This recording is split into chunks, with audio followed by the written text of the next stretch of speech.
1,953 years. Can you believe it? Can you believe that we're still here? Ladies and gentlemen, Rabbi Akiva, he was Rabban Shel Yisrael. He was by far the greatest rabbi of his generation. Do you want to hear how great Rabbi Akiva was?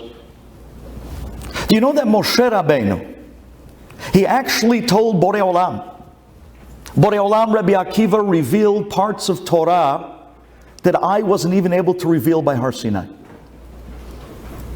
And if that's the case, Hashem, why did you give the Torah through me? Why didn't you give the Torah through Rabbi Akiva? So is Moshe Rabbeinu to Hashem. Do you understand who we're talking about? We're talking about by far one of the greatest rabbis to ever live. Rabban Shel Yisrael, Rabbi Akiva. And Rabbi Akiva told his generation, I'm going to reveal to you a secret.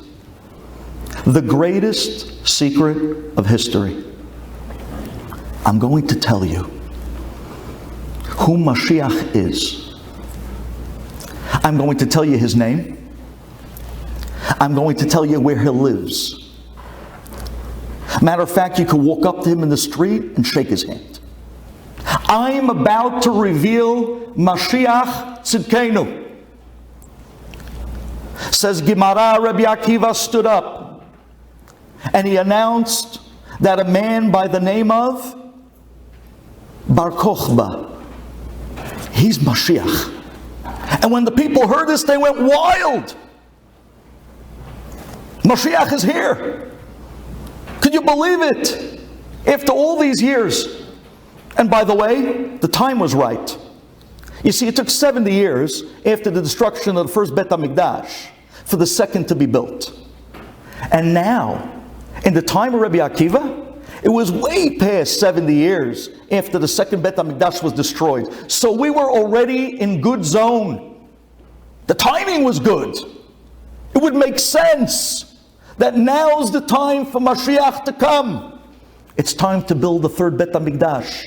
Says Rabbi Akiva, guys, this man by the name of Bar Kochba, he's Mashiach. Says the Gemara, as time went on, things went wrong. And Bar Kochba, instead of starting the redemption, Bar Kochba ended up dying. No redemption, no Mashiach. What happened? What's going on? Rabbi Akiva, the greatest rabbi of the generation, Gadol Hador by far, one of the greatest rabbis to ever live. If there was anybody that had Ruach HaKodesh, if there was anybody that was beyond godly, it was the great Rabbi Akiva. And if he says that this man was supposed to be Mashiach, what went wrong? Why did Mashiach come? Why do we have a redemption in the days of Rabbi Akiva?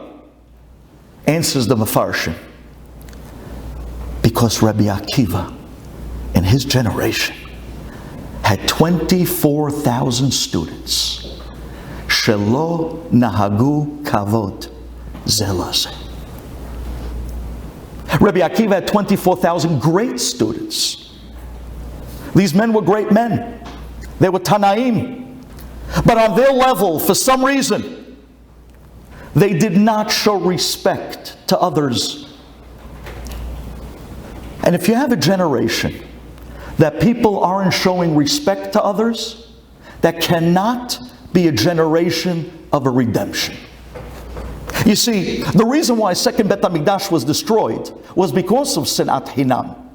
The reason why second Bet HaMikdash was destroyed was because people were not treating another Jew properly.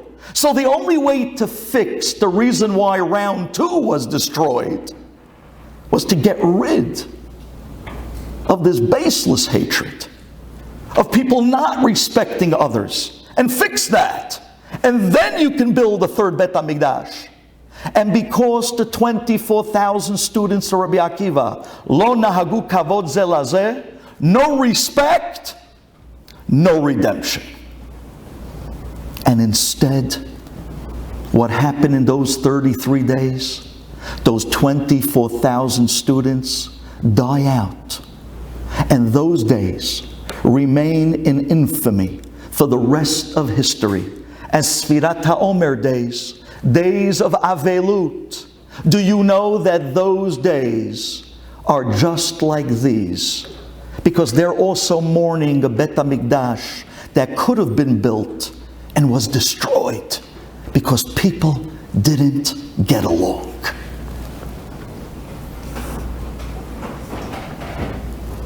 You know, this is amazing to me.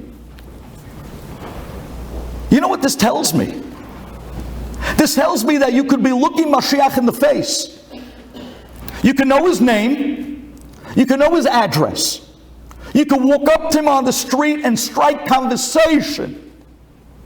And nonetheless, you can look him in the face and still no respect, no redemption.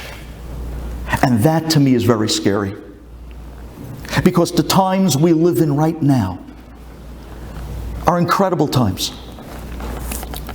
The times we live in right now, Rabotai, there isn't a great or greater rabbis who haven't told us that Mashiach is already amongst us. The great Reb Chaim Kanievsky Shalita was known to say multiple times, Mashiach is already amongst us. He's in Israel. Rabbi David Abu Hatzera, the great Rabbi David Abu Hatzera. Have you gone to him lately? Well, none of us have gone lately. But in the times before COVID, when we were still able to go to Israel, did you visit the great rabbi? I did. And when I came down the row in the aisle after waiting hours to finally get the blessing of the great Rabbi David, I walk into this narrow hallway and I see the rabbi standing by a stender for hours, giving blessings, one person after the next, for hours. And I wondered to myself, why is the rabbi standing? Give the man a chair. He's standing there for hours accepting people and blessing them. And then I asked the shamosh, and I asked the people around him, and you know what the answer I got? Not too many years ago, Rabbi David Abu Hatzera had a dream. His grandfather, the Baba Sali, came to him in a dream, and he told him, Mashiach came to visit you today. How could you sit in front of Melech HaMashiach? And when Rabbi David woke up from that type of a dream, he said, ooh. And from that day on, all his Kabbalat Kahal, the rabbi is standing, lest the Mashiach comes back, and this time he'll honor him the proper kavod. The rabbis are telling us that we are so incredibly close. The rabbis are telling us that we can actually hear the echoes of the footsteps of the coming of Mashiach, the greatest of rabbis of our generation. And yet, so much tzarot, so many people suffering, families after families, lo aleinu sicknesses, lo aleinu all types of difficulties. And we still suffer. And there are wars that we're going through. And then we get hit by COVID-19. And we lose so many good people. So many rabbis. Do you remember that period? You remember that era between Purim and Pesach? Remember then? We heard the sirens going round the clock, day and night. It didn't stop. We didn't want to look at our phones. We didn't want to hear, God forbid, who's the next Levaya, who's the next person that went. When Malach HaMavet was running up and down the streets in our own neighborhoods. What's going on? Mashiach is amongst us. Why are we still suffering? Why isn't this end? Why doesn't this end? And if that wasn't enough, we went from COVID, and after that, to Meron, Kiddushim. Did you see the pictures of those holy, holy young boys and those people that were lost in a moment of celebration by the Rashbi? And we cried on the 45 of Meron. But it didn't stop there. And it continued on to the Bet Midrash of Stalin. And we had to watch those videos again and again of those rafters of rabbis, Hasidim, coming to hear Divrei Torah from their Rabbis. And suddenly it comes crashing down. Jews crushing Jews.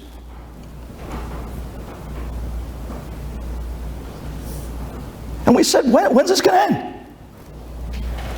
Borei Olam, Hajj, we're done. We won out. We're done. We're ready to go. There's no American dream.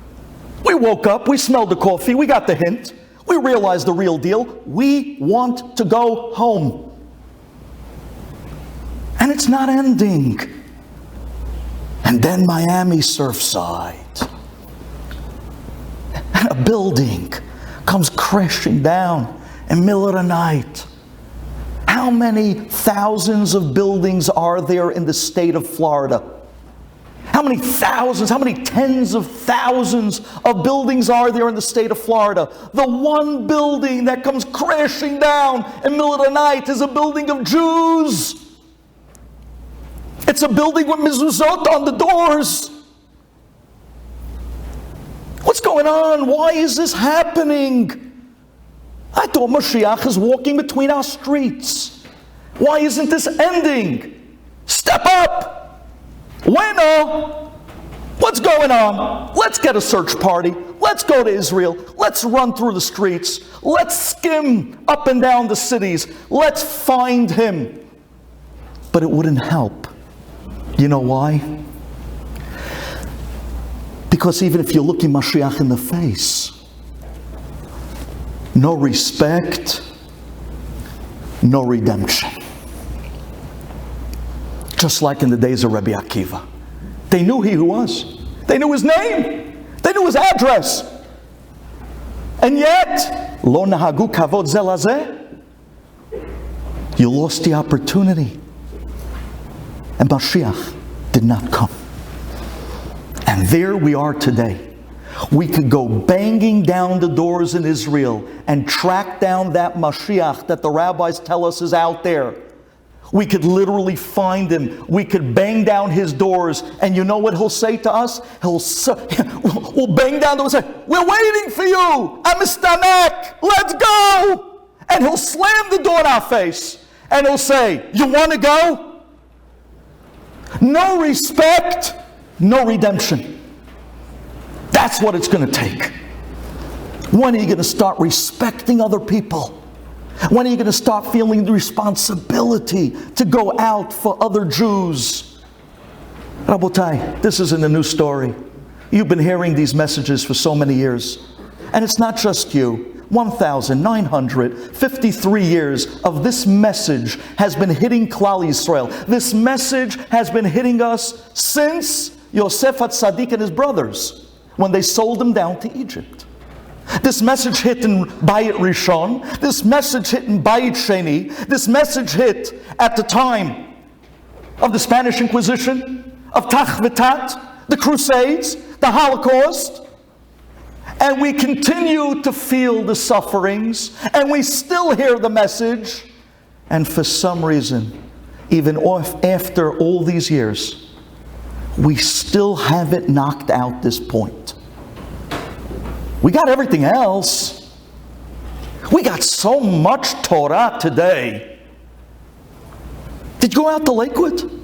You know that there's 6 Bet Midrash, not one, 6 different locations, and each one has between 10 to 15,000 people learning.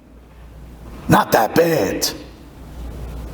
You come here to Brooklyn, you show me a shul today amongst us, an Achenu Ashkenazim that doesn't have this magnificent morning learning program, night learning program. Our boys are no longer on the streets. We brought in the best Rabbis. We brought in incentives. We made videos. We did everything we had to do. Abba, we stood up to the challenge. We brought them in to learn. And guess what? They're learning. We have Torah. We have so much Gemilut Chasadim. There's a gemach for everything in the world. In Lakewood, there's a gemach for toothpicks. There's nothing that there isn't a Gemilut Chasadim fund. You can have a Gemilut Chasadim for anything today. There are phone books of organizations of Chesed. We have Torah. We have Chesed. Tzedakah, you show me. You show me another community that can even compare to the great tzedakah philanthropy of this community. This community is legendary around the entire world. Our community has set the bar for giving tzedakah across the globe. They use our community as the example. So we have Torah, we have Gemilut Chasadim, we have tzedakah off the charts. Why isn't he coming? He's amongst us. The rabbis told us he's here. Yallah, hand him a shofar. Let's get this done. No. Why not? You want to know why not?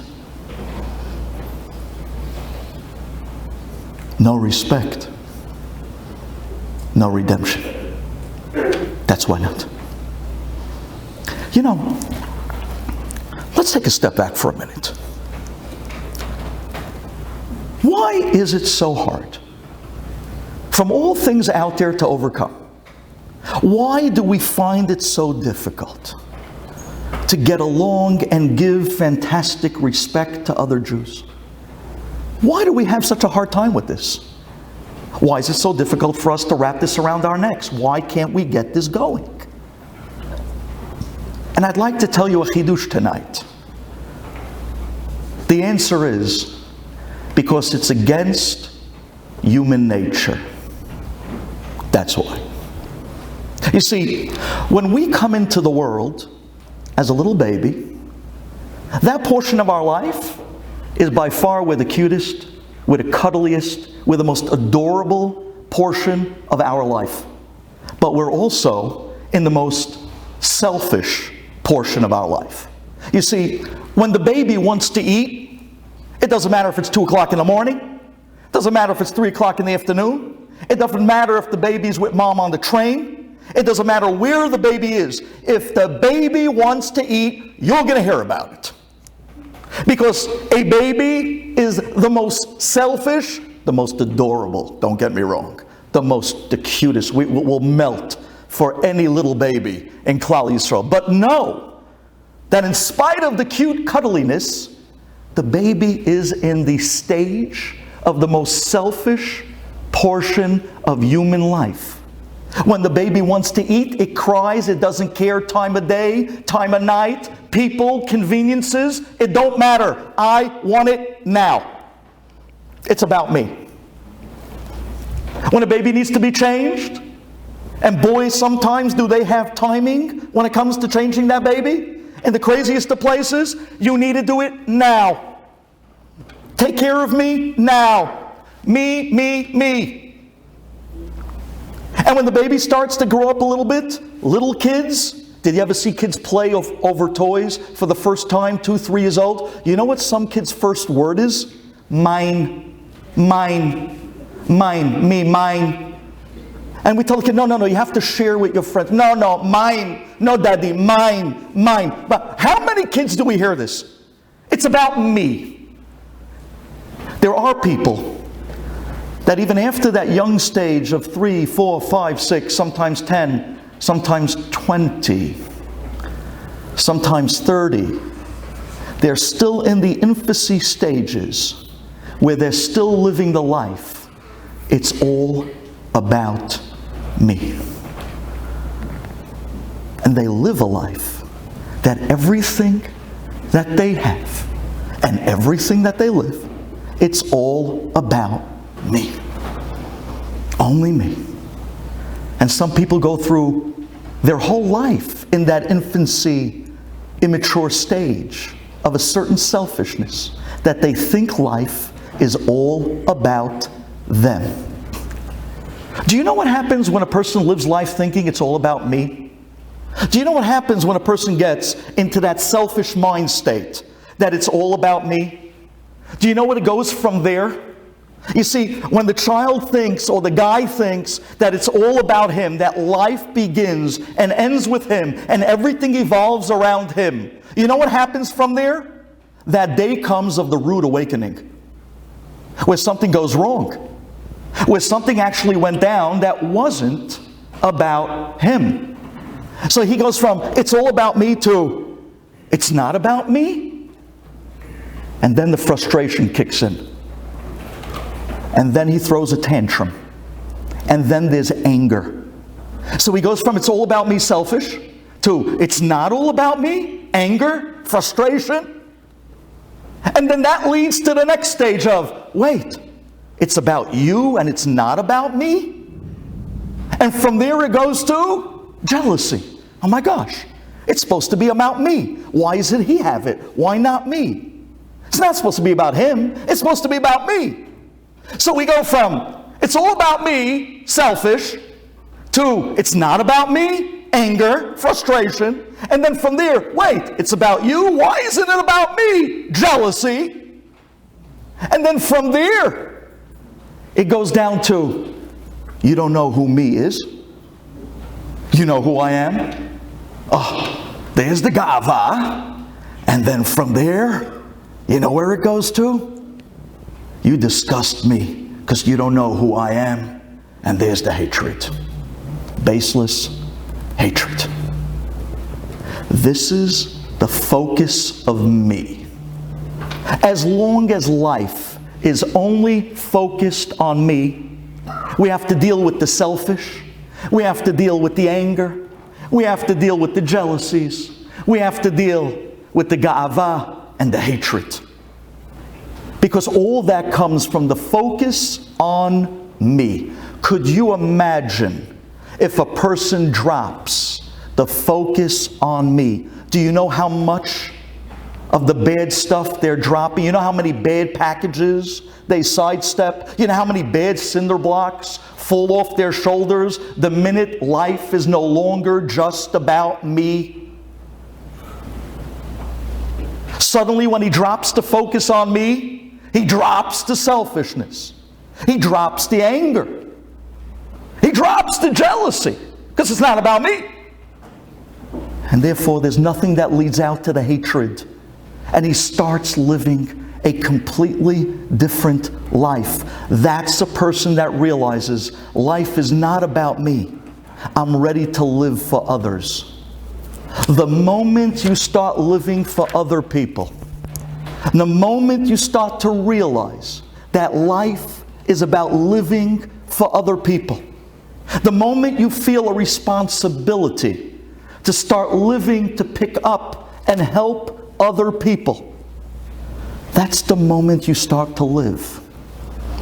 Because as you start investing in people, as you start living for other people, you give, and the more you give, the more you love. Because the more you invest in somebody, the more you love them. The more you love them, the more you start to no longer look at the shortcomings. You only see the good in them, because you're putting so much into them.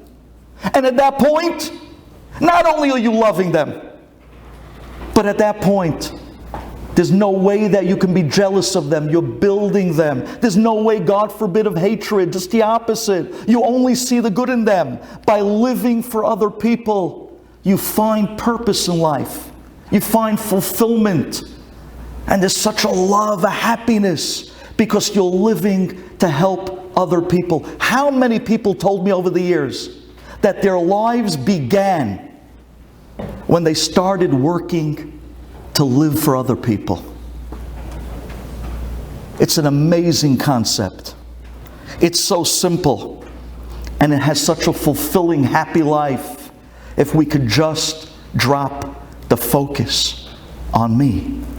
and start to realize that I'm going to start living for other people. Can I tell you a little bit of a hidush?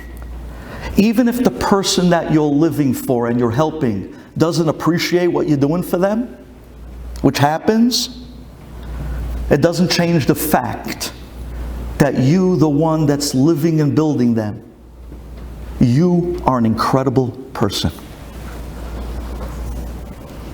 And I want to tell you another incredible chidush. If you want Yeshuot, you cannot live for yourself. If a person is in need of Yeshuot, you cannot live for yourself. You have to start doing for other people. I saw 1,000 different cases of people that were in all types of difficulties in life, all types of problems, and Hashem sent them an opportunity to help somebody else in the middle of their difficulties, and that was the petach, to open up Yeshuot for their own problems. Listen well, Hashem says, if you live for yourself and life is only about you, then how do you expect me to reach out and go beyond for you when you're not ready to do that for somebody else? You want Rahmanut? Show somebody else Rahmanut. You want compassion? You want God's compassion? Show somebody else compassion. Says Borei Olam, if you want Yeshuot, start living and doing for other people. Because that brings Yeshuot to the person himself. I'd be honest with you, a little embarrassing to say, but I've been working on myself over the last good few months. And I took upon myself something, that every morning I wake up, I say, Modeh ani lefanecha, melech, chai v'kayam, she'echezarta binishmati behemla. Pause. Rabba emunatecha. And then I say to myself, MJJ. MJJ. No, it doesn't stand for Michael Jordan. MJJ. M is mivater. J is jealousy, and the other J is judgment. I open my eyes in the morning. Modeh ani MJJ. Today I'm going to be mivater. I'm a rabbi, and you signed up for a job that constantly rock throwing. The only difference between pebbles and rocks, but they're going to throw it anyway, so get ready. Be mivater. Let it go. Look at the good of other people. Only hang on to that good. Be there for other people. MJJ. Mivater, jealousy, judgment. Be mivater. No jealousy, no judgment. And that's the way the mindset, you begin a day with people. And that night, when you go to sleep, and you're about to say Shema, you say to yourself, MJJ. Was I mivater today? Did I let things go? Were there any instances that I should have let it go? And if there was, tomorrow, I'll make sure to meet up with that person and ask forgiveness.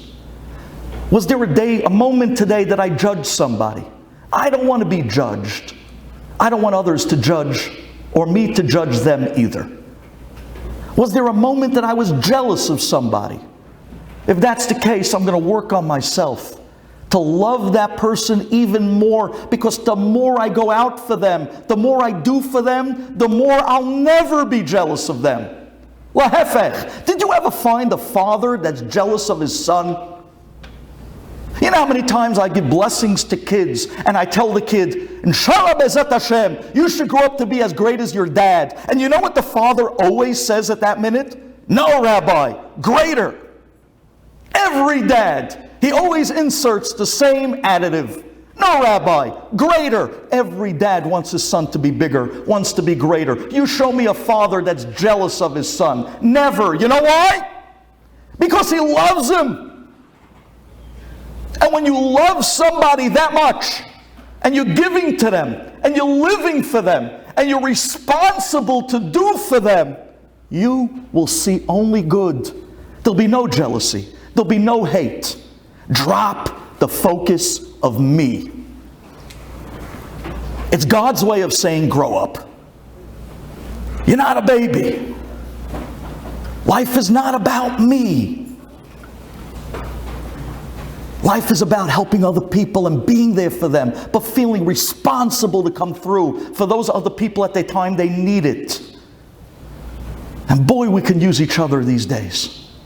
Boy, everybody has an issue going on, and if we could just lean on each other on those issues, we'd be out of here in a blink of the eye. Because fear respect, fear redemption. Mafi respect, mafi redemption. I'll tell it to you in any language you want to hear it. But at the end of the day, this is the deal. You could be looking Mashiach in the face. You can know where he lives. You can know his name. You can know his address. Like in the days of Rabbi Akiva. And at the end of the day, Lo nahagu kavod ze lazeh, no Mashiach. We need to pull together. We went through enough. We dealt with enough. How many people you spoke to that said, Hajj, we're done. We're ready to go home. We're ready for Mashiach. We're ready to go to Yerushalayim. If you're ready, then stop living for me. It's time to start living for Klal Yisrael. To start living for other people. To feel responsible to come through for other people. Noseh be'ol im chavero. To pick up the hardships of another person and say, darn it, lean on me. I'm here for you, you're here for me, we're going to pull through together. Hashem is not going to redeem individuals. Hashem is only going to redeem a nation. You know what makes us a nation? When we're connected. And this is the glue that keeps our hearts together. This is the connection that you could feel, that you can rely on me, and I'll be there for you. Because I'm not living about me, I'm living about you. How many people you know live for you? That's a tough question. Ask yourself, am I living life and it's all about me? Am I out there when people call on me? I found out an amazing thing in life. The people that came through for me in life, once, twice, will come through for me again in the future another 50 times. And the people who did not come through for me in life, and they had all different types of excuses at the time that I needed a hand, they never will come through for me in the future. Excuses and continuous excuses. The people that are there for you will always be there for you. And the people that aren't there for you, somehow or other, every time you call, every time you need them, oops, sorry, something came up. Who are the people in your life? Or a better question, who are you? Are you a person that lives for yourself? Or do you feel a responsibility to be there for others? Because my friend, if you could step up, you'll see that your life will be fulfilling. It'll be a happiness. It'll be contagious. It's such a great feeling to be able to be there for other people. You love them. You're connected to them every step of the way. And so too they to you.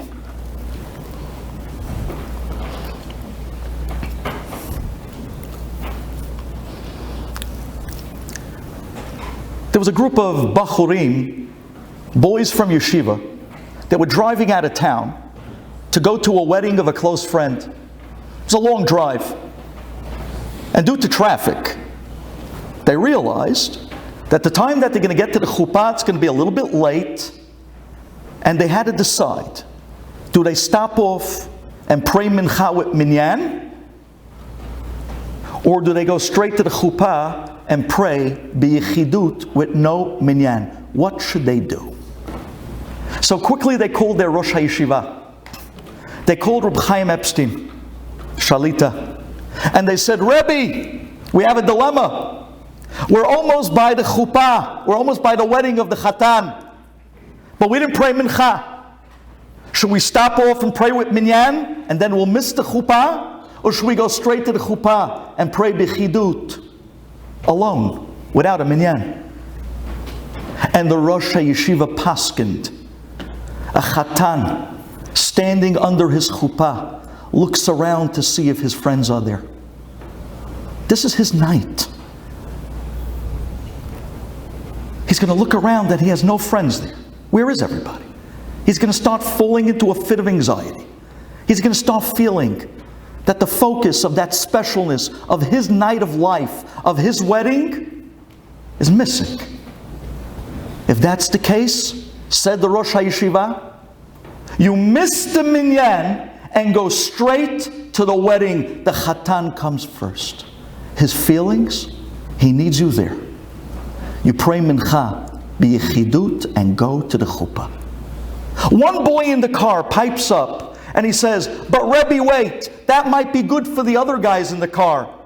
But you don't understand. I haven't missed a minyan, not shachri, not mincha, not arbi, since my bar mitzvah.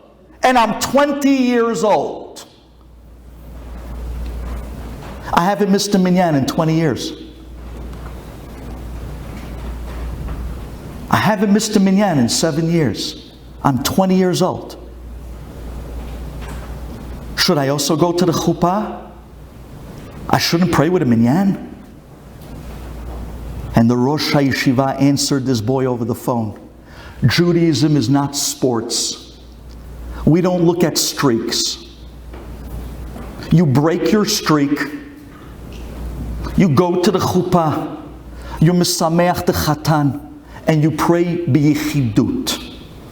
Because his feelings are more important than anything.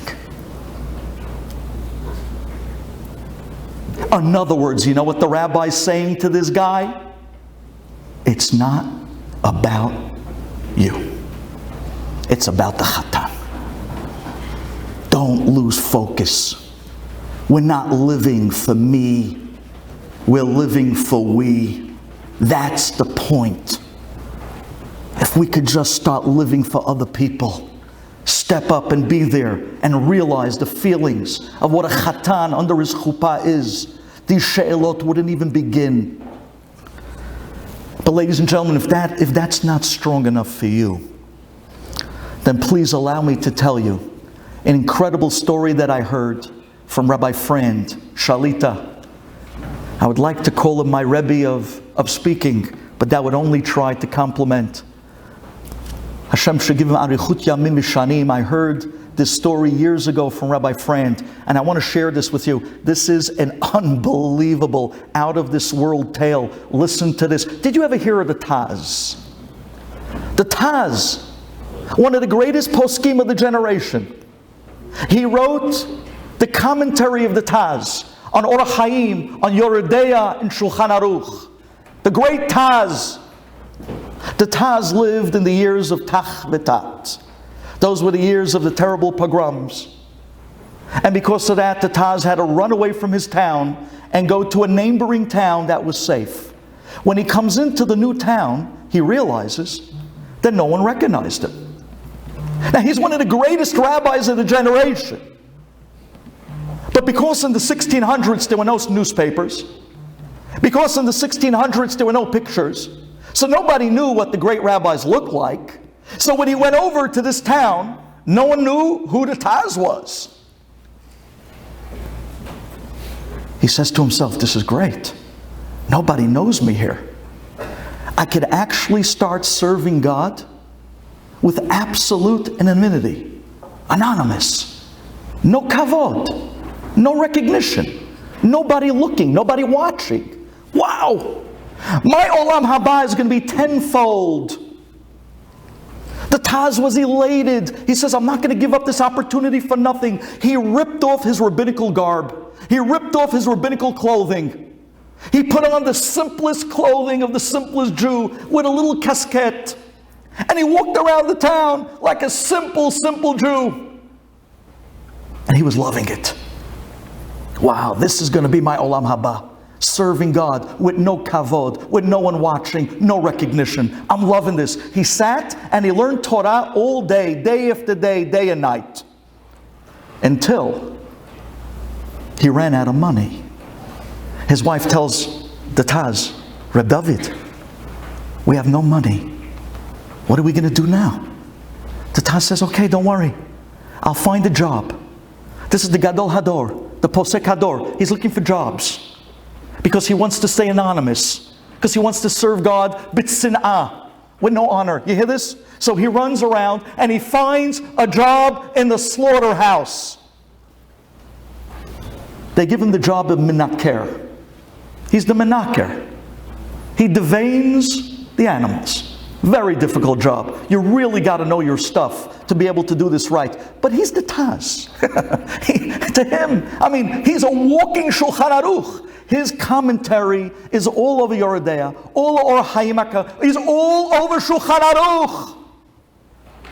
So the Taz puts on his boots up to his knees, puts on the Shlachtoi's bib, and he starts deveining animals in the back of the slaughterhouse. And nobody knows that he's a Gadol Hador.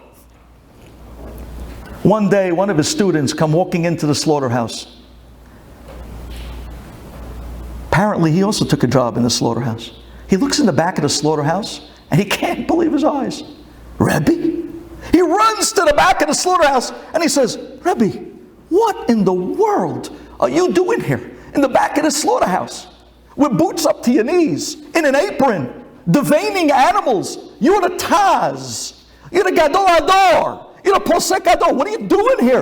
And the Taz says, shh, shh, shh. Quiet. Don't say another word. He jumps on. Gozrani ani alechem. You hear these words? He says, I'm gozer on you.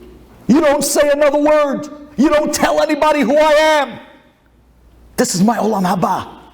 I could serve God anonymous. I could serve God b'tzin'ah. Don't you say a word. The Bachor says, oh, okay, Rebbe, okay, I won't say anything. And he goes back to doing his job. Now in this little town there was no rabbi. And the people in the town weren't too learned at all. But there was a man who was Yirat Shamayim. He was like a chazan, he read well, he knew Hebrew well, he was Yirat Shamayim. So they walked up to this man and they said to this man, listen, we don't have a rabbi in the town. Could you be the rabbi? And they appointed him the rabbi. Now he wasn't learned, he didn't know much, but he was the best option for what they didn't have. So now this man, who's now the rabbi, they start sending him she'elot from the slaughterhouse. But he doesn't know the halachot. So what's he supposed to do? So they send him the first she'elah of an animal. They bring it in front of him. Is this animal kosher or taref? He looks at it and he says, taref. Because he doesn't know his halachot. And what is he going to do? If you don't know the halachot and you're Resh Shamayim, you got to be machmir on everything. So he says, taref. They brought him another animal, taref. Another animal, taref. Taref, taref, taref, taref. Everything's taref. They started calling him Reb Tarfon. They nicknamed him Reb Tarfon because everything's taref. But he didn't know the halachot. The poor guy, he wasn't a learned man. But everything they brought Reb Tarfon, taref. So they stopped bringing him she'elot. Meanwhile, when they had questions in the slaughterhouse, they saw in the back there's this guy who looks very pious, and he's the menaker. And he seems to know what he's doing. So instead they started bringing the guy in the back of the slaughterhouse the she'elot. Little did they know he was the Taz. They bring him the first animal. They say, menaker, what do you think about this animal? Kasher. Kasher? They bring him another animal. What do you think about this animal? Mutar. Mutar? We haven't heard that word in weeks. They brought him another animal. Kasher. Kasher. Mutar. Kasher. Wow, we hit the jackpot. We're going to stick with this guy in the back of the slaughterhouse. We're not taking it to the rabbi, Reb Tarfon. And that's what they did. Suddenly, the rabbi, Reb Tarfon, starts to realize that they're not bringing him she'elot anymore. So he sends his gabbai to the slaughterhouse to find out why aren't they sending him she'elot. He comes into the slaughterhouse and they tell him, we're not sending the rabbi she'elot anymore because we have this guy in the back of the slaughterhouse, the menaker, and he knows how to find everything kasher. By the rabbi, everything's taref. So we're sticking with him. The gabbai gets angry. What? Does he know that there's a rabbi in town? He's paskening sheilot. There's a rabbi in town. He got so angry, he runs back to the rabbi. He says, Rabbi, I know what happened. There's this guy in the back of the slaughterhouse. He's the menaker. He's giving all kasher renderings to all the sheilot. They stop coming to you. The rabbi gets angry. What? He doesn't know there's a rabbi in town? Bring him to me. They bring the Taz in front of Reb Tarfon. Reb Tarfon puts together a bedin and he throws the Taz in cherem.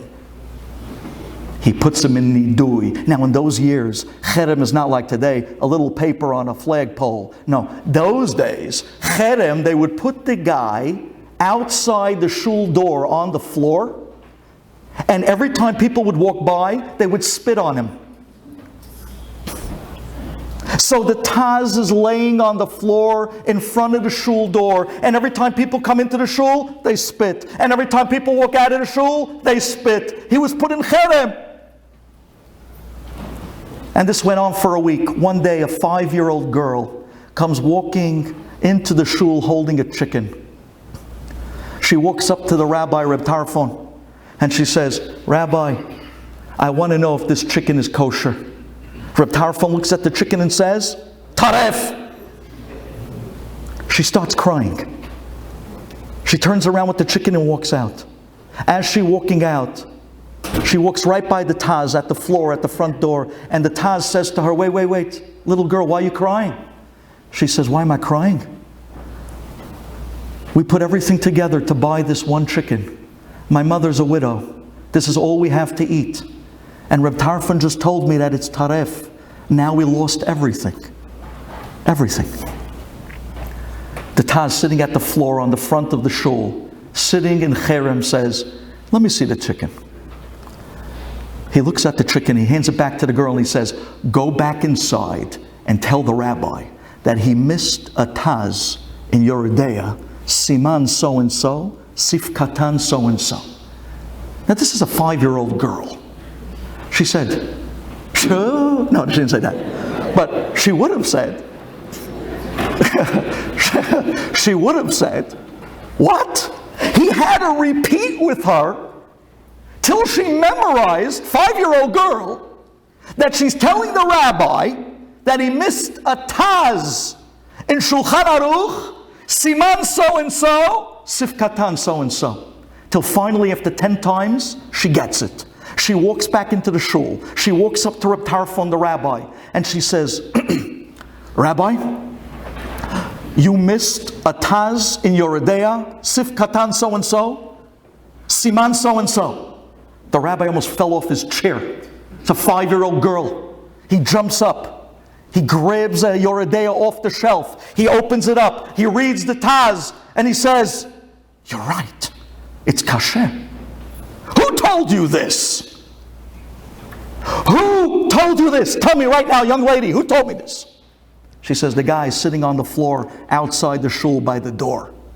The rabbi runs outside. He runs up to the Taz sitting on the floor in cherem, and he starts yelling, tell me right now, who are you? You better tell me right now, who are you? Gozrani ani alechem, you better tell me. The Taz looks up at the rabbi from the floor, and he says, my name is Reb David Siegel. I'm the Baal HaTaz of Shulchan Aruch. Reb Tarfon drops to his feet, and he starts banging the ground. And he says, I put the Taz in cherem.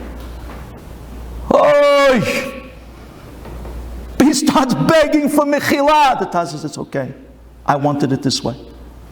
He pulls him up from the floor. He brings the Taz into the shul, and he sits the Taz down in the rabbi's chair. And that day, the Taz became the rabbi of this town. The Taz's student, the one that recognized him in the slaughterhouse, the one that he made him swear never to tell anyone who he really is, he hears that his Rebbe, the Taz, just became the rabbi of town. He comes running, and he says, 1 second, Rebbe, you told them? You made me swear not to tell anyone who you are. Why did you tell him? You told me that your Olam Haba is on the line. You told me that your Olam Haba is all about serving God anonymous. You didn't want anyone to know. How come you told them? Answers the Taz. Because my Olam Haba, I had to choose between my Olam Haba and the tears of a 5-year-old girl and the chicken of a widow. My Olam Haba doesn't stand to the tears of a 5-year-old girl and to the chicken of a widow. And therefore, I had to tell him. That is somebody that lives for other people. And it doesn't matter what it takes. He's ready to give up his Olam Haba. But I'm here for you. And I'm responsible for you. Ladies and gentlemen, listen to me well. Any book you've ever read about anyone great in Klal Yisrael, any art scroll, any book, any biography of any great rabbi, of any activist, of anyone that meant something to the Jewish people that you've ever read about, it was always the same common denominator. It was a person that never lived for themselves. They only lived for everybody else. And they gave from themselves day and night. And you know what happens when you give from yourself to people? In the areas that you give, you're untouchable. We just lost Rabbi Lankry. Do you know? Do you know who this Rabbi Lankry was? You don't. And you know why you don't? Because he made sure that you wouldn't. He lived that life.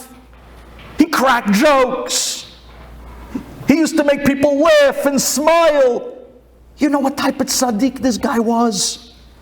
People would call him 3 o'clock in the morning and he never didn't answer his phone. You could have called him at any time, day and night, Yom Tov Sheni, it didn't matter. The minute that phone rang, he picked it up. Where's the mitzvah? Hello, boss. Where's the mitzvah? That was his answer every time. 2 o'clock, 3 o'clock in the morning, he jumps out of bed, he puts on his clothes, he runs to do tahara, he runs to take care of metim. How many funerals? There were times where he did 2 to 3 funerals a day, and he didn't stop by the funeral home. He didn't give people directions to the cemetery. He jumped in the car, he went with them and the family to the cemetery, overseeing the kvura itself, gave him the halachot, and gave him words. That's somebody that totally did not live for himself. He only lived for other people. And in the area that you give to others, you become untouchable. I'm going to give you a golden key. Forgive me for the hour, but I promise you it's worth it. The great Reb Chaim Kanievsky Shalita, he said that if you help somebody in an area that they desperately need a hand, that area will never come back to haunt you. Did you hear that? God forbid, you know someone is sick and they need help, and you step up and help them with that sickness. You have an insurance plan against that sickness. Someone's in trouble with the IRS. They need desperate help. They're going out of their mind. You step up. You give them a lawyer. You help them out with a financial backing. You pull them out of it. You have a guaranteed shmira of that area that you helped the other guy. Says Reb Chaim Kanievsky, if someone has a sickness and you help them through that sickness, you'll never get that sickness. Do you hear these words? Do you understand what it means to go out and help someone else? And how you become untouchable in the area that you helped? Listen to this Rabbi Lankry story. Rabbi Chaim Dahan was a Rebbe by our shul, along with Sha'arei Torah. Everybody remembers Rabbi Chaim Dahan. And Hashem took him in COVID.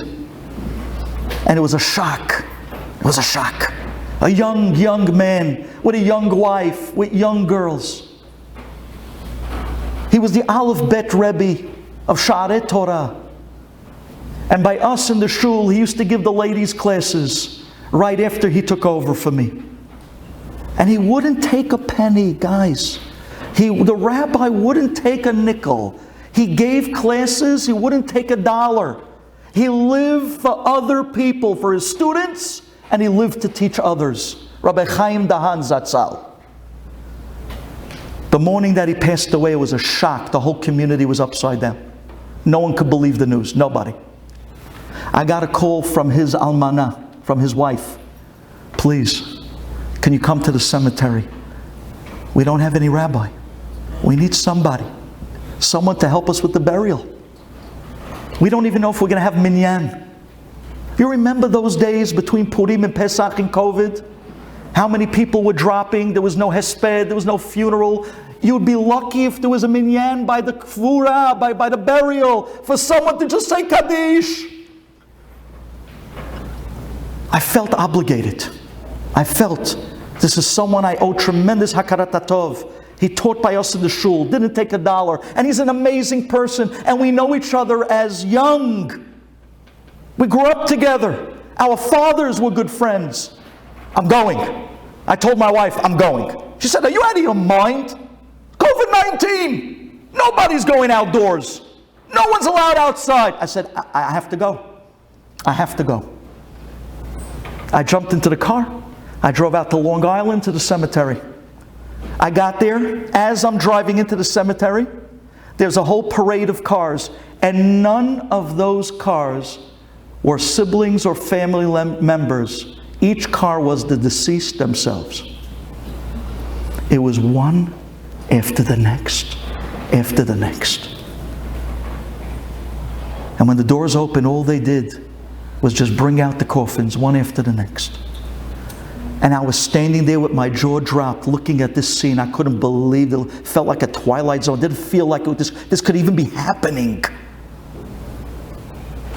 And the only way we were able to have minyan, by the way, was to only bring the avelim themselves from one kvura to the next kvura to the next kvura, and bring it together, going from one to the next to say Kaddish. It was only with the avelim that we had a minyan.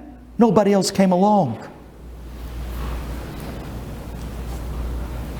So we brought Rabbi Dahan's coffin over to the makom of the burial, and there stood 4 guys holding shovels from the cemetery, and they were in hazmat suits from head to toe. They looked like Buzz Lightyear in yellow. They were holding shovels. They literally looked like astronauts. They had these glass visors with a whole headpiece and thick gloves. They're standing there waiting to finish the burial. I said a few words of the hesped, and then I turned to one of the goyim in the hazmat suit holding the shovel, and I said to him, give me your shovel. I want to be able to do the mitzvah. I want to push the dirt in. I want to cover the coffin. And he looks at me and says, no. I said, what do you mean no? Give me the shovel. He says, no. I said, what do you mean no? Give me the shovel. He says, I can't. I'm scared I might get COVID. I said, what? Bro, look at you. I mean, you're out of out of a sci-fi movie. I'm standing here with just a mask, have a nice day, and you're worried about COVID? Look at me. Give me the shovel. He says, no, I can't give you the shovel. I said, Me and another guy, we jumped down on our knees, and with our hands, we started to schlep down the dirt. And we buried Rabbi Dahan with our hands. We buried the man with our hands. No funeral, hardly a hesped, not even a shovel. But we buried him with our hands. And once we finished burying him, I saw the look on the almanah's face. She was elated. It looked like she had relief. Relief. Her husband had a proper burial for someone of his status. He deserves so much more, but at least a Kaddish, at least a proper burial, at least a few words of hesped, the Aleph Bet Rebbe. That's who he was. I got back into my car and I started driving back. Suddenly I get a phone call. It's my father from Lakewood. Duvi? I said, yeah, Abba. You're in a cemetery? I said, yeah. Rabbi Lankry just called me. He saw you on the Zoom, and he told me to tell you that you're out of your mind. You're not allowed to walk outside. Is he crazy? Or in the words of Rabbi Lankry, are you stupid? Is he crazy? You went to a cemetery in COVID? And he started yelling at my father, and my father started yelling at me. That's it! No more cemeteries. You go home and you don't come out. I said, okay, Abba, okay. The next week, I'm watching a different levaya in a cemetery on Zoom. And who goes walking right by in the cemetery? Rabbi Lankry. I said, wait 1 second. Hang on 1 second. Wait 1 second. I can't go to cemeteries. You can go to cemeteries? All of a sudden, COVID-19, he's no COVID-19. I'm young. Baruch Hashem. He's a little bit of an older man. Who has the bigger... And he yells at me? Ha! The next day, I went out to Rabbi Lankry's house. I went to visit him. I come walking upstairs to the 3rd floor. And this time, I don't even wait for them to say, come in. I come marching in. I say, where's the rabbi? Where's the rabbi? Mrs. Lankry tells me, the rabbi's in the back. I walk outside to the porch. Rabbi Lankry, you yelled at my father last week. He says, yes, you stupid, you crazy, you went in COVID to the cemetery. And he's yelling at me again. I said, wait 1 second. So, Rabbi, Tmol Shilshom, what about yesterday? I saw you in the cemetery. You went to a levaya. You were there by the burial. What? He looks at me and smiles and he says, you stupid. The Malach HaMavet is scared of me. But you're a dead man. That's what he told me. He told me the Malach HaMavet is scared of me. He can't touch me. You're a dead man. I can go. I can come. The man that was literally Ben Achaim u Ben Ametim v'te'atzar ta'magefa. That was him. He lived in this 3rd realm. Not the living, not the dead, somewhere in between. The Malach HaMavet can't touch me. Because my chesed, I'm always there for people that pass, and therefore mitah could never harm me. And listen to what happened. Ladies and gentlemen, you're going to fall off your chairs what I'm about to tell you now. Rabbi Lankry, that last Shabbat, he came downstairs to his shul. He was dressed in his suit. He prayed Shachrit. He spoke after Kiddush. He gave a class Torah before Mincha. He prayed with the shul Mincha. He gave a dirasha by Sudat Shalishit. He prayed Arbit. He came upstairs to his apartment. He ate Sudat Melava Malka. He went into his bedroom. He said goodnight to his wife. He said goodnight to his kids. He lay down in bed and closed his eyes forever.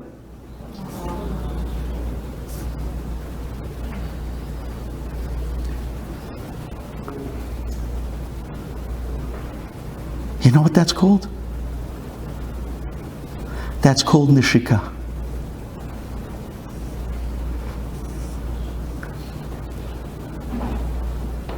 Hashem took him peacefully. The Malach HaMavet cannot touch me. Because in the areas that he lived for other people, in the areas that he did chesed, he was untouchable. Not even the angel of death can touch him. Do you know who you come from? Can I show you a picture? Does anyone know what this picture resembles? Anybody? Anyone has seen Bichlal, this picture before? I'm wondering. It's a picture of 3 men standing in front of 18 coffins. Have you ever seen this picture? If you haven't seen this picture, you've lost a chunk of your own heritage. This picture alone was worth coming tonight. If there was ever a picture that was worth 1,000 words. This picture hung in Chacham Elber Hamra's home in Israel on his wall. This picture. And he would look at it all the time. A picture of three men standing over this large hole with 18 coffins in front of it. Look at this picture. 1974, the Yom Kippur War. In the middle of the night, Mr. Totach comes banging on Chacham Elber's home, wakes him up in the middle of the night, 2 a.m, and he screams, "Rabbi, you have to come with me quick!" With him there was a general of the Syrian army. They bring him out to the cemetery. Who's standing there? Who's these three men in the picture? Chacham Zaki Ase, Jida Kbabie, and Chacham Elber Hamra. Zecher Tzadik L'Bracha. They were waiting for the rabbi. The general turns to the rabbi and says, "These are the Israeli soldiers that we killed in the war." 18 coffins, right there in front of this large ditch. We know that the Jews have prayers to say before you bury your dead. I'm giving you an opportunity now. Say the prayers. We're about to push them into the hole. Chacham Elber, do you know what he does? Do you know what he does? He goes over to all 18 coffins and he opens them up and he looks at every single Israeli soldier in the face and he remembers their faces, so that one day there might be a wife at home that doesn't know what happened to her husband. There might be a family that doesn't know what happened to their boy. He memorized all 18 faces so that he'll be there for the families to give them closure in their worst time of mourning. Who thinks like that? Who even thinks like that? Unless your entire totality is only to live for others. Because if you are a person who lives only for yourself, believe me, you're not opening coffins, you're not looking at faces. But if you're living for the people and you feel responsibility for Klal Yisrael, and you're out there to live for the people and their needs, no matter what it takes. The Taz was ready to give his Olam Haba away for the tears of a 5-year-old. The rabbi told his boy, break your streak of 7 years and go to the Chatan. He's more important than your minyan. And our rabbi, from the people that we come from a DNA of people that lived for people. This was their lives. Who even thinks along those lines? Let me go look at the faces of the dead soldiers, so that when I go to Israel, I'll be able to tell their wives that I can testify that they actually died at war and they can remarry. Or the mothers can get closure when they go to bed at night crying tears over a son that they don't know what happened. That's what it means to live for other people. That's what it means to carry other people. It means noseh be'ol chavero. So here's my close. When there's respect, there's redemption. And we know where Mashiach is amongst us. And we heard from the greatest rabbis that he's just waiting for our next move. Who are you going to be? The guy that lives for himself? Or we can drop the all about me with the selfish and the anger and the baseless hatred. No longer focusing on just me, but start living for others and bring a geula. Here's the close. A girl that was blind couldn't get married. No matter how many people she met, she never saw. She She never thought the day would come that she'd wear a dress and walk down an aisle together with a chatan. Till one day, she met this incredible guy who dedicated his life to live for her and to take care of her. And she was ecstatic. Meeting him was like winning a lottery. Who would marry a blind girl, she said. And this man loved her beyond what love means. And together they walked down the aisle. And they were the most magnificent, loving couple. And life began together. And it was challenging. But he lived for her. And she lived for him. One day they're listening to the radio and they hear this incredible breakthrough. They heard about this incredible breakthrough of science. A doctor was talking on the radio about being able to do an eye transplant, where he'd be able to take someone who's blind and give them a transplant with healthy set of eyes. And even the person who was born blind, with this new medical breakthrough, they'd be able to see for the first time. Do you know what that means? To be able to see a color, to be able to see a mountain range, to be able to look at an ocean.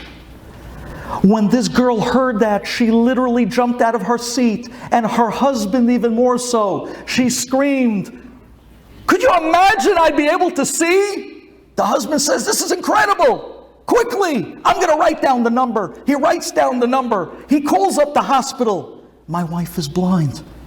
I beg of you, put us on the list. Could you get us into an eye transplant? Do you have a pair of eyes she could actually see?" And there's a silence over the phone. And the nurse says, "Well, sir, I don't know how to tell this to you, but we will put your wife on the waiting list. But the waiting list is about between 18 to 20 years long." He said, "What?" He says, "Listen, it's not easy to come by a good pair of healthy eyes. 18 to 20 years long." The husband was broken. He turns to his wife and he says, "Honey, well, I don't know how to tell this to you. I put you on the list. You're on the waiting list. But the nurse said it's about 20 years long." She said, "What? 20 years? 20 years? How can I wait 20 years?" He says, I think it's still worth it, even if you get to see one day in your life." She said, "You're right." And they started and continued to live the way they were.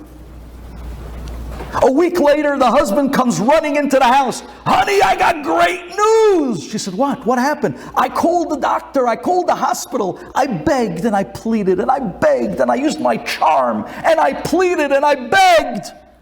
And I got the nurse to agree to put you all the way at the head of the list. You're next." She said, "What? You joking?" She jumps up. She gives him a hug. She's crying. "What would I do without you?" He says, "You're next. This coming Monday, I have you scheduled for an eye transplant. You're going to see." She was crying. She says, this is, I'll never forget this day of my life. Monday morning comes. She couldn't sleep all night. She was nervous. Could you imagine? The day came that she might be able to see. Monday comes. The husband takes his wife by the arm. They start making their way out to the car, and he stops. And he says, "Honey, listen to me. I think probably this is the right time for me to tell you this. There's something that I got to come out clean with. You don't know this, but now that you're getting the eye transplant, you're going to find this out, and I'd rather tell it to you from me. You're not the only one that's blind. I'm blind too. I might be a little bit more effective than you, and because of that, I was able to take care of myself and you. But now that you're getting a new set of eyes, and you're going to be able to see, you're going to see the truth, and you're going to find that I'm blind. But I want you to know that I took care of you with my whole heart, and I'm so happy that you're going to finally get to see." She said, "What? And you never told me?" He says, "No, I didn't want you to feel bad for me. I wanted you to feel that you're in such safe hands that I am here to live and I took care of everything. She says, you'll see, after I get my transplant, we're going to wait till they give you your transplant. He says, Be'ezat Hashem, yes. And on that, they went to the hospital. That afternoon was the eye transplant. And after a long surgery of 12 hours, the next day in the morning she wakes up and she's a mummy. She has bandages going down her head and her face. The husband walks in. The wife is there with the bandages. The doctor comes in and the doctor says to the wife, here is the moment of truth. Are you ready? We're about to find out if the transplant took. We're about to find out if the eyes are going to work. And he begins to unpeel layer after layer of the bandages off of her face. And he goes down in mummified form right down to her neck. And her eyelids begin to flutter. And she starts to look around the room. And she sees, for the first time, silhouettes. And then after the silhouette, she blinks and she starts to see a little bit of color. And then after the color, she starts to actually see faces. And then after faces, she actually starts to see different parts of the face of features. And she begins to see people for the first time, and she gives a yell and a scream, and she's crying, and she reaches out for her husband, and she sees in front of her a blind man with a big smile. I'm so happy. You can see. I'm so happy. She says, I'm going to take care of you the way you took care of me. And they go home. And they start to live life. And the roles change because she sees wonderfully. And she's helping the husband who's blind. And this goes on for a few months. But you know, somebody that was born blind and finally got the gift of sight, and now they have the opportunity, they want to go and see the whole world. She wants to go to Switzerland to see the Alps. She wants to see a magnificent beach. She wants to see a sunset. I have eyes! But the problem is her husband is a burden to any trip and any effort. And she says, oh, I wish I go, but I can't because of him. Oh, I wish I can travel here and see that magnificent country, but I can't because of him. And over time, they start to break apart. Till one day, she calls him. And she calls him at work and says, honey, I don't know how to tell you this, but I want to see the world. I have eyes. And I'm held back because of you so much. I think it's time that we part ways. The husband says, what? Yeah, I think it's time we part ways. The husband takes a deep gulp. And he says, okay, if that's your wish, it's up to you. I'll have my stuff out of the apartment by the time that you come home. That evening, she comes home from work, and the apartment was mostly empty, and she goes into her bedroom, and she sees that all her husband's clothing is out of the closet. Everything is gone except for a letter on her bed. And she sees the letter, and she picks it up. And she reads, to my beloved, dear wife, I love you with all my heart. I've given everything I could to you. I live for you on every moment. I respect the choice that you made, but I ask of you just one favor. Please be very careful with those eyes, because those eyes were once mine.